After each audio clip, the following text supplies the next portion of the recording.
In this video, we're going to briefly remind ourselves what the intermediate value theorem says, and also just remind ourselves what the good picture is for what the intermediate value theorem says.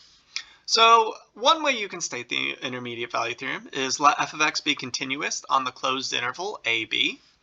If y is between f of a and f of b, then there is some c between a and b such that f of c equals y. What does that mean? Well, let's break that down, each of those into a picture. So let's start with a, little axis here, and we'll have A and we'll have B.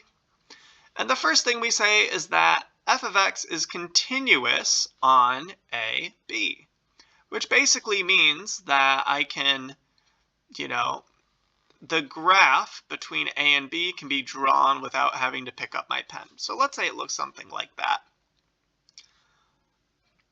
Then, if y is between f of a and f of b, then there's some c, blah, blah, blah, blah, blah. Let's go ahead and actually identify what f of a and f of b are.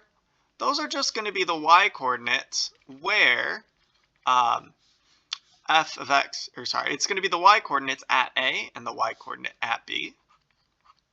So I've gone ahead and drawn what those look like.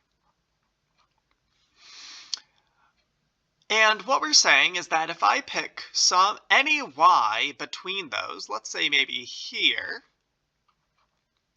then there's some place between a and b where, some c between a and b where f of c equals y. And just eyeballing it, it looks like that c value might be around here. And if we draw a little dotted line, we'll see that, yeah, that's pretty close. This is our value c, such that f of c equals y. And that's all the intermediate value theorem says. So when you think of the intermediate value theorem, I encourage you to think of a picture like this. There's other theorems in this class that have different pictures, and it's nice to have just in mind what the picture of each of these different theorems is. So there you go.